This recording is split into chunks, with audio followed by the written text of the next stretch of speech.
Today's news. On the hour, sponsored by Progressive Insurance.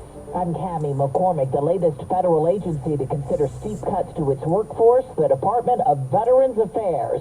Michael Wallace reports 80,000 jobs could be eliminated. In an internal memo, the VA's chief of staff says the department needs to return to its 2019 or pre-Biden administration staffing levels. More than a quarter of the VA's workforce are veterans, like Jeffrey Stewart, who works at the West Haven VA Hospital in Connecticut. I'm nervous to see if I'm still going to have a job come March 14th. The deadline for Congress to avoid a government shutdown. Veteran Bridget Prince is a patient at that VA. If you start eliminating the workers, that means our care diminishes. Michael Wallace, CBS News. President Trump has given automakers a brief reprieve, a 30-day exemption from the tariffs on Mexico and Canada.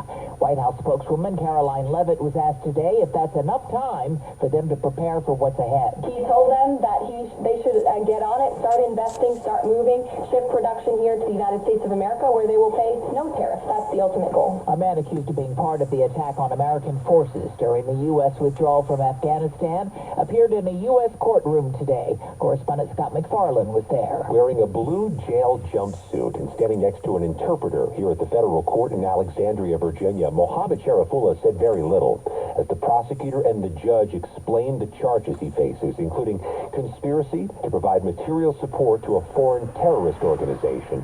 That would be life in prison. If he's convicted, he'll be held in Marshall's custody pending a hearing on Monday. 13 American service members were killed in the attack on Abbey Gate at the Kabul airport. The White House said today the U.S. has been talking directly to Hamas, something that has not occurred in the past because it's considered a terrorist group. It comes as Israel pushes Hamas to accept an alternative arrangement for the ceasefire in Gaza and release more hostages.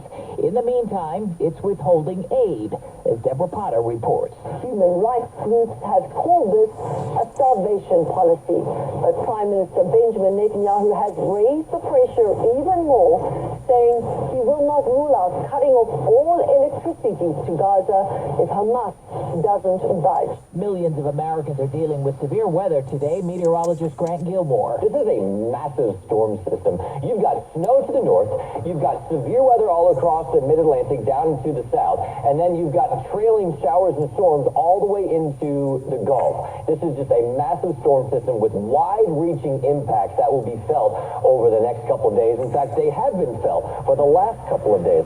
This is CBS News. Well, that's today's news. I didn't hear any good news, did you? I didn't think so. I guess it's all about perspective. The glass is half full. Well, as always, I'd like to thank you again for coming along with me on these Dash Cam News adventures. You know the drill.